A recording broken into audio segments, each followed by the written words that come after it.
And welcome to Mostly Minnesota Music Podcast Edition. I'm Ann Tracy. I'm here with my co-host, Heather Baker. Yeah, and we are excited tonight to talk to Kai Brewster. Welcome. Hi, thanks for having me. It's a pleasure to be here.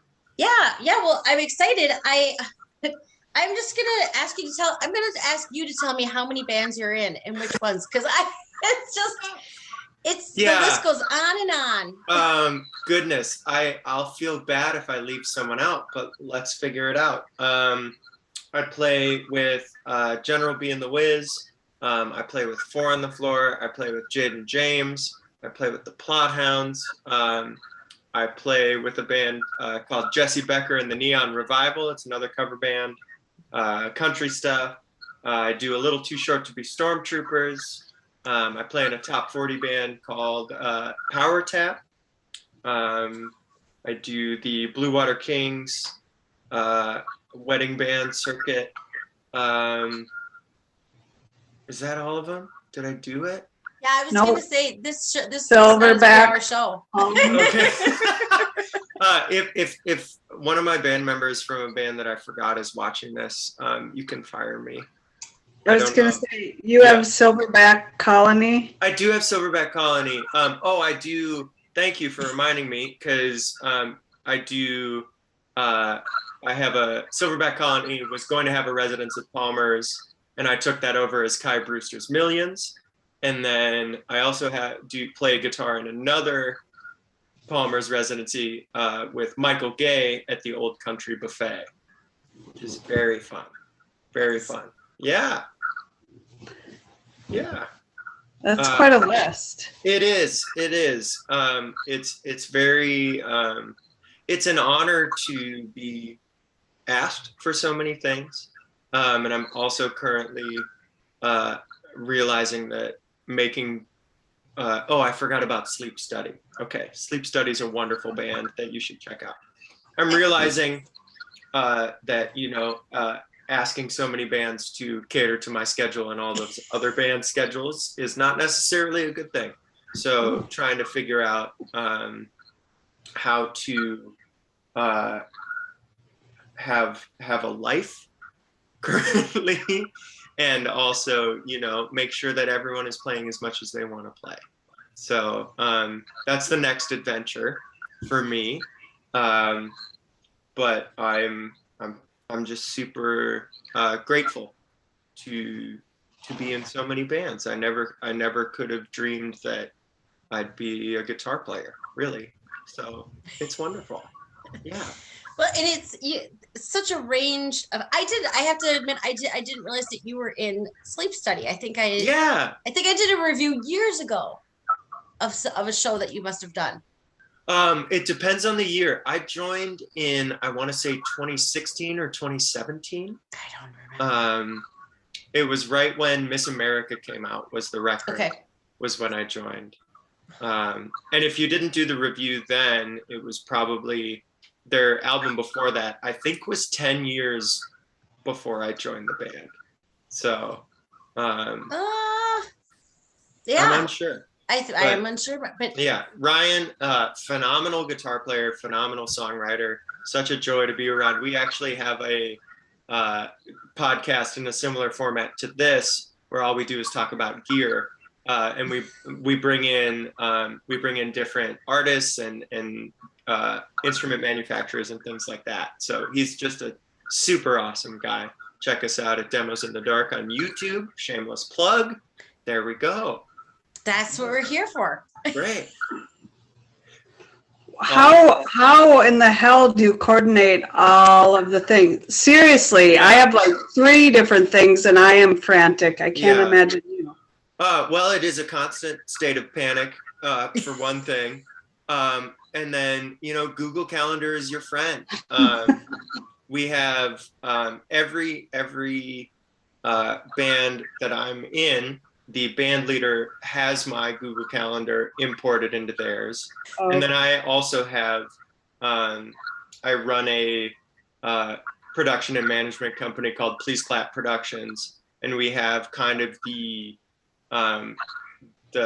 core group of those Stormtroopers musicians, and then General B and all of those people, all of their calendars are imported into one kind of management calendar. So when we get booking requests for those bands that I play in the most frequently, I can just go in, or anyone can go in and take a look and pull up everyone's calendars and see, first of all, if the band they asked for is available. And if not, because so many of the people I play with play in a whole bunch of other bands with me, who could we get instead? So that's kind of how we do it. And that's not to say I'm good at not double booking myself. I get myself into trouble from time to time. But the beautiful thing about Minneapolis is there are so many excellent musicians here that part of the etiquette of being someone as overcommitted as I am is if you have to send a sub, you just send someone better, and they're not hard to find. They're all around. It's amazing. So I feel lucky for that too, that they're, I have so many talented friends and know so many talented people that are willing to help each other out, Yeah, that's a lot of it. Okay, then I have another question, because at the tribute band, you gave Faith's dad a shout out, saying how generous he was when you rolled into town.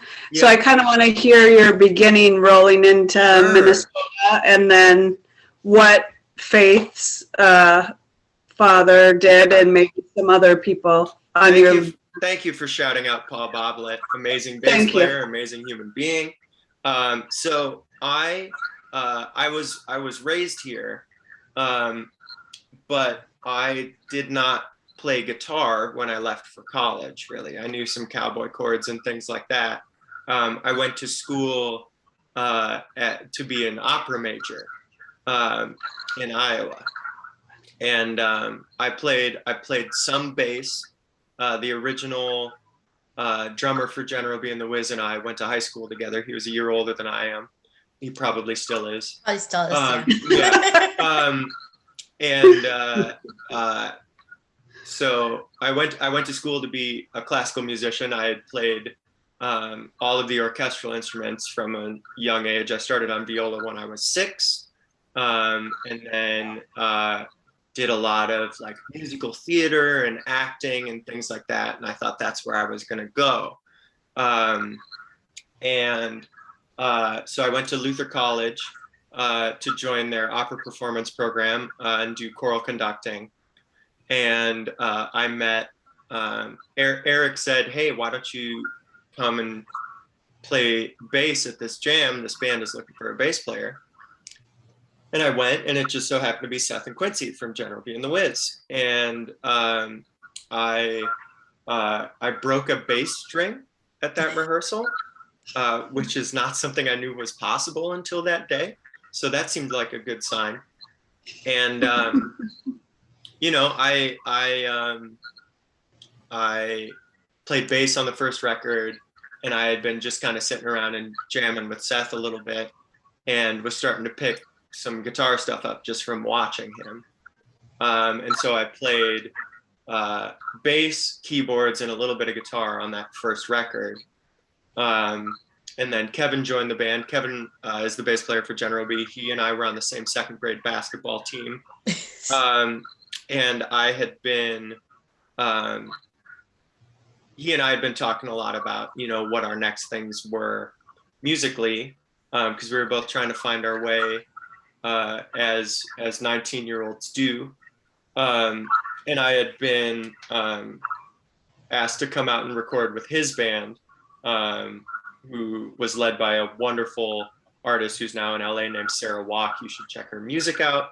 And we, there was this push and pull of, am I going to join? The band was called Flo and the Mingos. I'm sure their music is still out there somewhere. It's awesome. Am I going to join them? Is Kevin going to join General B? And it turned out, long story, this is already a long story, but long story slightly shorter. I made it out. The session was in Boston. I made it out to the session.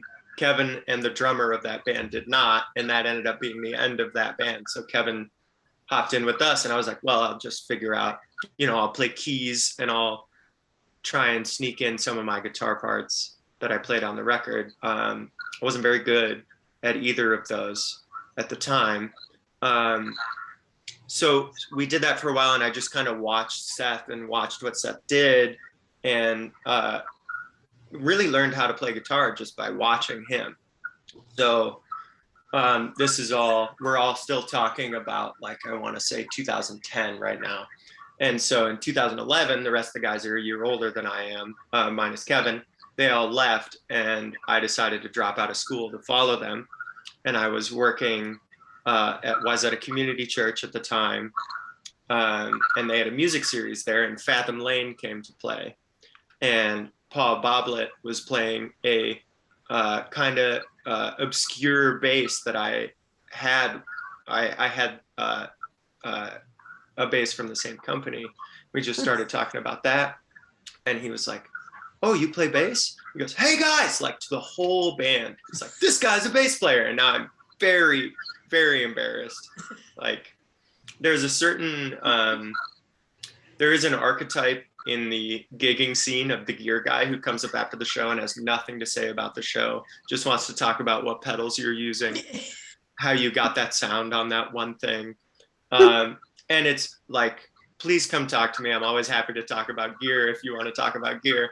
But it's it's just a thing where it's like, did you like any of the songs? And they're like, oh no, yeah, but like, what was that drive pedal you were using?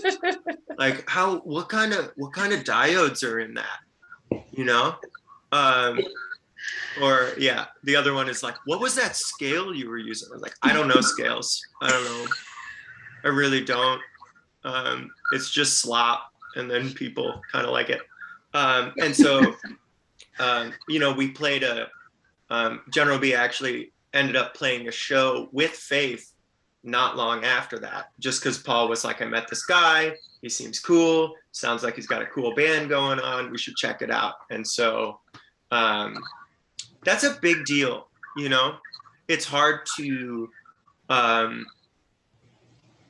it's hard to meet a person and trust them enough to go, yeah, I bet they're good, and figure it out. Like, that's a dangerous coin to flip. And so I will always be grateful to Paul for that.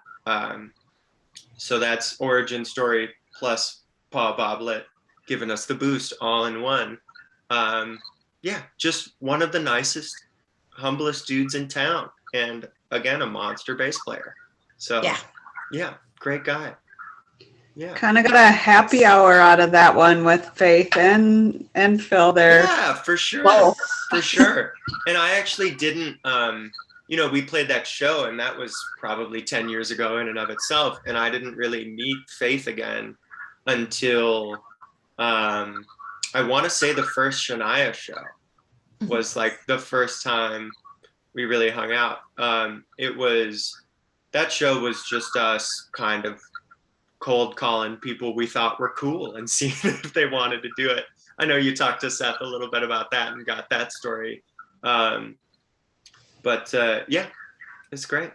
Well, and I do want to make sure to say thank you from the Women's March. Oh, yes. Our pleasure. Yeah. There's so much, Seth talked a little bit about that origin story as well. And so much of it was also, I don't know if you read this, but right after we had the idea to do that show, or I was doing some research on Shania Twain, because that's my dumb brain in action. And I found a quote where she was like, I'm not an American citizen, but if I were, I'd vote for Trump. And I was like, okay, so now we have two problems. We have a bunch of dudes making some money off of Shania women's music and off of a Trump supporters music. So it was like, okay, how do we redeem this for people? How do we redeem this for ourselves where we feel good about doing this? And that was really the impetus to start partnering with Women's March. And you do such good work. And I'm so grateful we have a Women's March presence in Minneapolis. So thank you for doing the heavy lifting. I just hit a piece of wood until sound comes out. Well, you guys are doing. You do it really well, and we've got a big march coming up on October 2nd, and I will tell you that the funds that we got from you was a shot in the arm to make some of this happen. Amazing. So, that makes me so happy. Yeah. That makes me so happy. Yeah. We'll see what we can do for reproductive rights on October 2nd. Yeah. I will be sharing more later, but yeah. Great. Yeah. Great. Yeah. Thank you. Yeah, I've been thinking about, this was actually my parents' idea. So I also have a previous life as a pastor, and we were thinking about doing just a church plant in Austin and making it a religious right to get any sort of, if an abortion or contraceptives or whatever you need, essentially, like, it'd be kind of fun for to go down there and be like, oh, I actually think this is a God-ordained right, and now we have religious exemption from your rule, and just watch all of Texas's Senate get tied up in knots over that. Yeah, I don't know if I can uproot my life right now, but that's not a bad reason to. You let me know if you decide to do that. That's fascinating. That's fascinating to me. That's I would applaud the idea. You let me know how I can help you do that. Right. Well, and ordinations are free online as well. You don't have to go the route I did. So anyone can do it if they feel the need or the urge. Well, and I was brought up Catholic, so for me, even to have any sort of religious affiliation be more open to that sort of thing is fantastic. Yeah. So I'm like, well, maybe there is a purpose for. Maybe that's a separate show, I think. Maybe. Yeah, and I'm going to call it "Speaking of Faith." Yeah, perfect. Oh yeah. Yeah. From you'll get Chris to tip it on one way or another. Yeah. Mm-hmm. Or at least you can hold a cease and desist up to the screen. Right, exactly. Well, it'd be a chance to meet her anyways. Yeah, perfect. But what's funny, one of the things that I really appreciated about the Shania Twain and the show and all these bands that you're in, you're a wonderful community builder. Oh, thank you. And I imagine having been a pastor helped that. I mean, is that intentional, or is it just the way you are? Is it? Wow. I'm absorbing the compliment, first of all. I'm really bad at that, so I'm trying to practice that. I don't know. I just I love people. I love seeing either the talent or the care or compassion or whatever of the community I find myself so lucky to be in. And, I want to support that anyway. And then coupled with the fact that I'm just so grateful to do what I do and to be a part of it all, it would be, it feels like it would be a waste to keep that to myself. You know what I mean? And whether or not the pastoral background has helped with that, or if that instinct helped with the pastoral background, I'm not really sure. But yeah, it's certainly, everyone benefits from practicing using the tools they have at hand.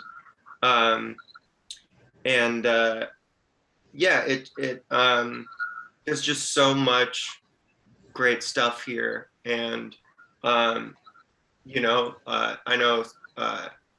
all of the troops guys, at the very least, notice that people are paying attention to what we do. And we all go, well, there's a million other great things you should be paying attention to.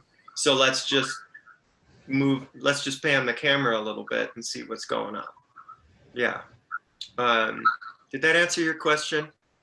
It did, yes. Okay, good. Yes, I think it. Well, I mean, I just think that love of people and love of what you're doing. Yeah. And wanting to share it. Yeah, and gratitude, it's all a good thing. There's, when done well, a good music community is an all boats rise sort of situation. And that's what we're really hoping for and trying to be a part of. Awesome. Yeah. I was going to back up to your theater background because your little promo for your Palmer's residency one of these nights. I'm telling you, I've watched that thing literally like 30 times because I love it so much. Yeah. And I'm like, this is like Super Bowl worthy little snippet commercials. I'm not even joking. Like, I just keep watching. I'm like, oh my God, I love it. You need to do more of those. I would love to. I was lucky to have that come into my brain before this summer got completely insane. And I would love to do more of those because they're so fun. And all of the guys in that band are hilarious and very just like natural in the like weird, dumb skit setting. It's really just what we do all the time when we're together. When you're trapped in a van with people for a long time, you a lot of dumb stuff just bubbles up to the surface. So I would love to do more. I would when my time becomes a little more my own, we will make that happen. But yeah, it was a brand new band at the time, and we didn't really know how to convey what we were doing or who was in it in an efficient manner. And also, it was still kind of a weird time. Some people were vaccinated, some people weren't. I guess that's true now. But yeah, and so, we're not all in the same place recording that. So it was just an easy way to get everyone in and show what's going on and make some music doing it too. And they're all so good that it was just like, hey, can you record this? I don't even think Frank was in town. I just like sent him the track and he was like, yeah, I'll figure something out. Yeah, it was fun. I would love to do more of those. I'm so glad you enjoyed it. Oh, it was perfect. You have quite a few of those, or the Jimmy Eats World thing when you're skiing. Yeah.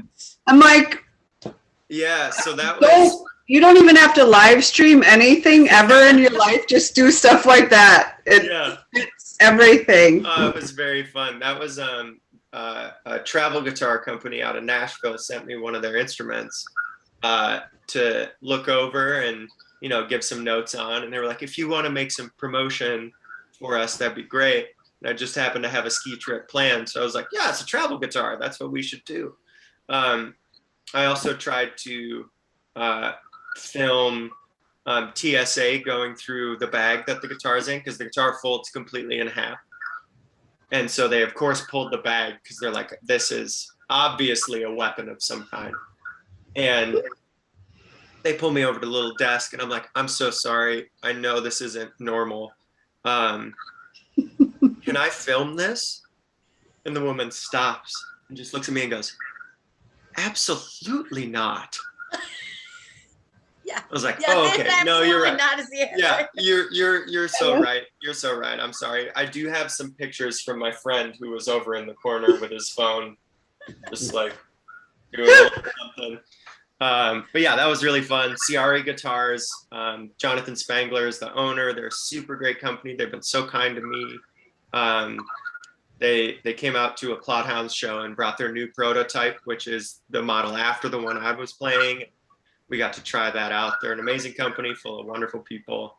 And they make great guitars. It's hard to make a guitar that folds in half that feels like a guitar, like a real guitar when you unfold it. And they did an amazing job.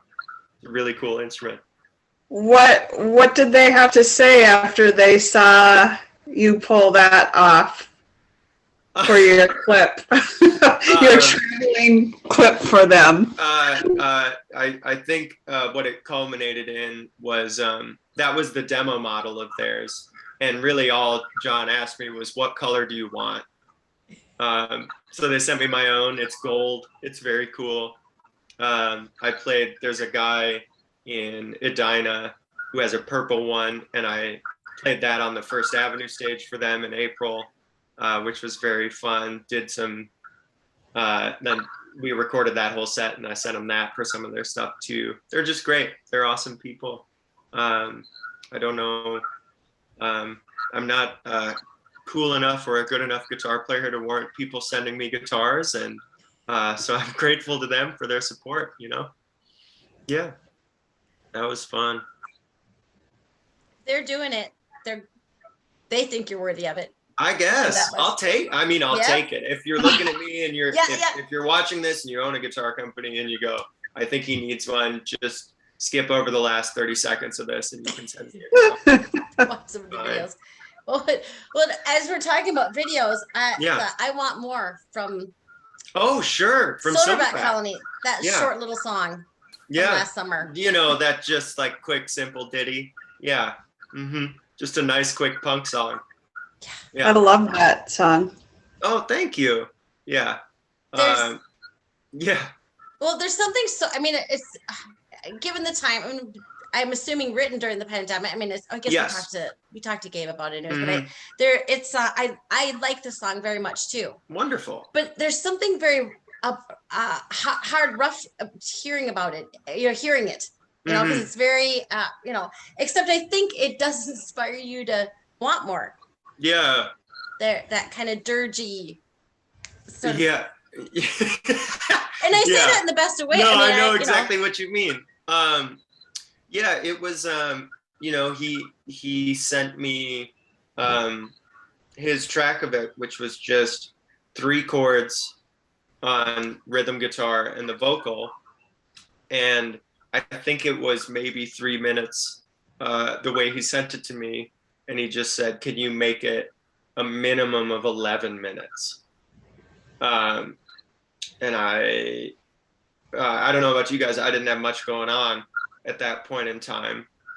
And it seemed like a fun challenge. I was just getting into recording and mixing and producing and all that stuff. And I just bought a bunch of drum mics and crammed my drum kit. Hannah and I were living in a 900 square foot apartment at the time with a 6 foot tall basement. My drums were down in there with the mics like touching the ceiling basically. Yeah, I mean, I really wanted to, some of it was just, you know, necessity being the mother of invention. Like, how do I make this song what he wants it to be? And then also trying to convey that longing that we were all, or I'll speak for myself, that I was feeling trapped at home, and really having to examine for the first time who is Kai without being a performer, which had been my primary identity really since I was in middle school. So trying to figure out what that felt like, which is a weird thing to say because they're my own feelings, but you know, it's a complex emotion. There's so much, there's loss in that, and then there's also there's rage, truthfully, and then there's also you know, the realization that I am more than what I produce or what I play or anything of that. So trying to figure out how to put all of that into music was a really fun challenge. And so that's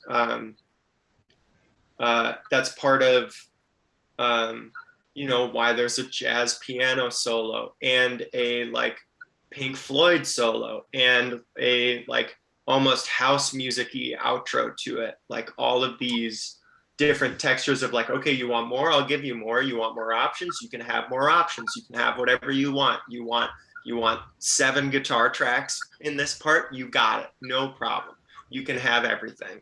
And then trying to settle into you know, still something new, but something a little more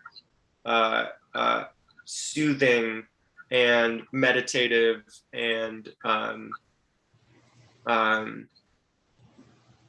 I guess simple is a word. You know, returning to the simplicity at the beginning of the song, in a completely new way was important for me.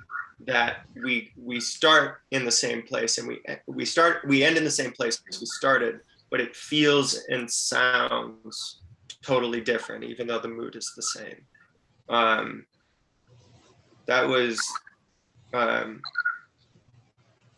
what I was shooting for, and I feel like we got there, and it was really cathartic to make. There's nothing like just hitting drums as hard as you can when you're frustrated, you know. So there was some of that, and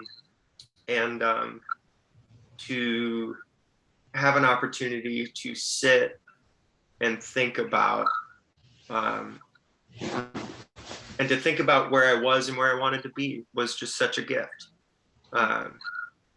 Yeah, it was a pleasure. It was a pleasure to me.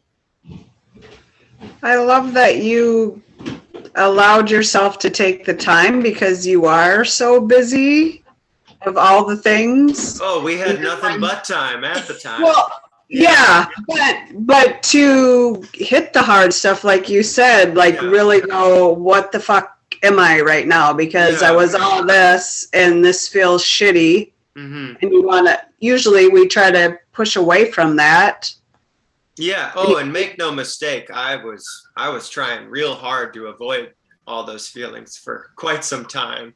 Well, thank you for coming to my level then, because I'm like, oh, dang. Oh yeah. I mean, the my alcohol bill is something I probably don't want to review.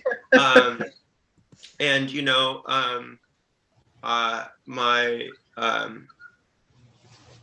there was almost a need in myself to remain positive and happy and optimistic and all of that. And it's not a good place to force yourself to live in. And so to have this outlet just put at my doorstep was really valuable to me, to try and figure all that out. So it was lovely, and difficult, and yeah, I'm grateful for that too.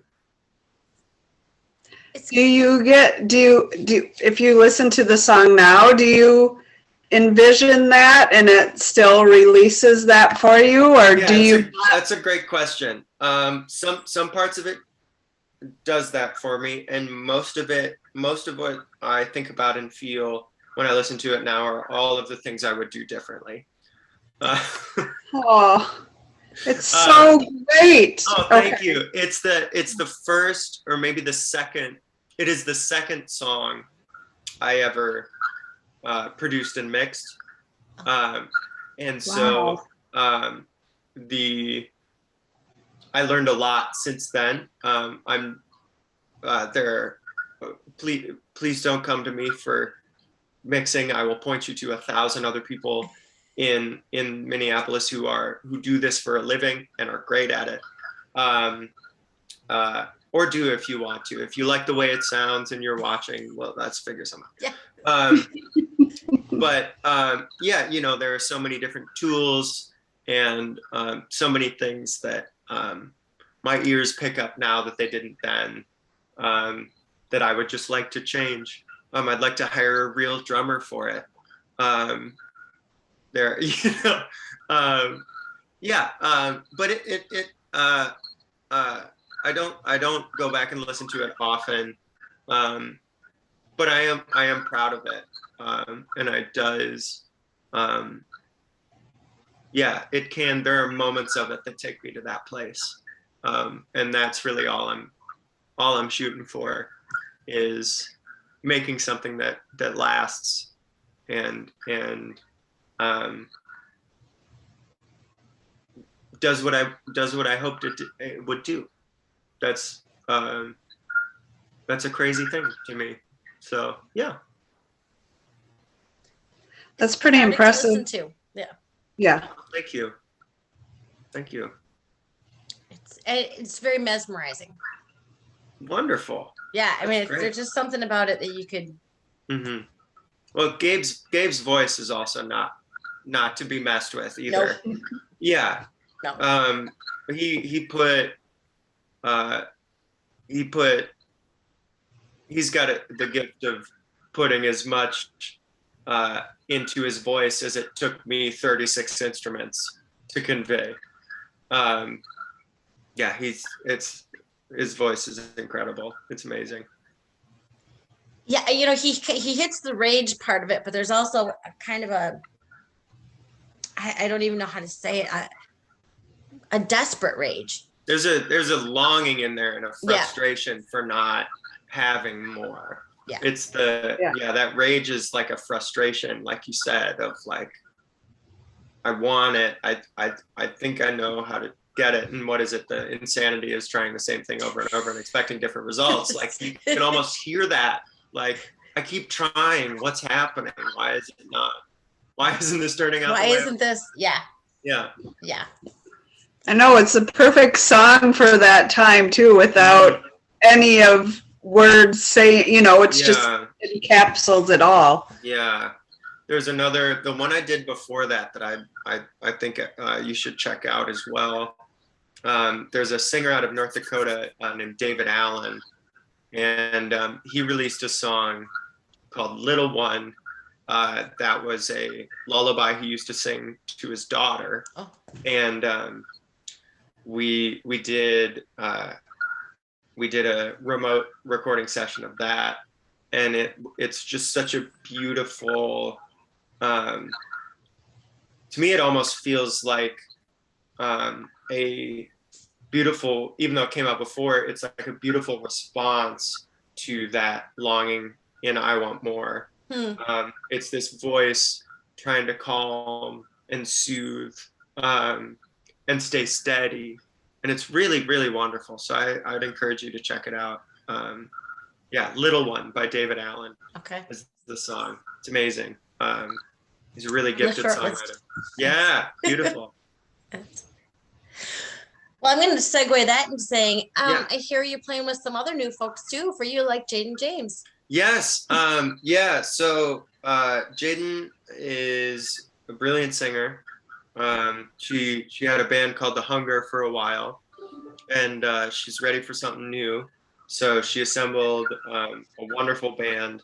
It's myself, Frank Merklowitz on keys, Joey Hayes on drums, Trevor Peterson on bass, and we just recorded her single, and we are doing hopefully a single release as well as just a general welcome back show. The show's happening for sure. I'm just not sure what sort of party we're throwing yet. And that's on October 10th at the Hook and Ladder. The new songs are amazing. She wrote them all with either Frank or Ilan Blanc, who he was kind of a session guy around town. He also had Porky's Groove Machine, if you've ever seen them. Just a brilliant musician and the best music director presence I've ever witnessed. Just like such a generous and gracious, and also what's the word? Competent is fine. Just knows exactly what to tell you individually to achieve the grander vision of things. It's like such a gift. So really excited for that. Gonna be great. Come on down. I think we still got some tickets available. All right. Yeah. That's good. That's good. Jaden is always a good time. She's my goodness. Yeah. She's fun to watch on stage. I mean, it's a production, Yeah. I like the banter between you two. Well, that's right. We talked about the first show I ever played with her. I subbed for The Hunger, and we were back at the hotel room, and she touched my face and she goes, "Wow, your skin is amazing. Do you moisturize?" And I said, "No." And then she just slapped me in the face. And I don't know, I guess I shouldn't tell people my skincare routine. That's what I learned out of that. That's how we knew we were going to be friends, though. Yeah, it's been awesome. It's kind of a sleep with one eye open moment. Yeah, for sure. For sure. I did wake up the next day. I was sleeping out on the couch, and I woke up to the fire alarm going off because she was trying to make bacon as an apology for slapping me the night before. I do want to say the bacon was great. But yeah, apology accepted and not needed. But yeah, you just never know what's going to happen with that band, except for a good time. So it'll be great. Good. That's good.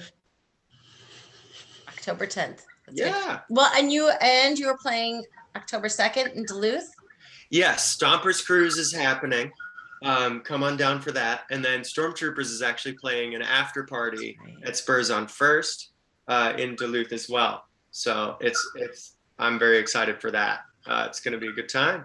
And then what else is coming up? General B at Borough Block Party on September 25th. I barely know my own schedule. I was going to say, I found a Plot Hounds on the... Yes, at Nordic Brewing. Yep, at Nordic Brewing.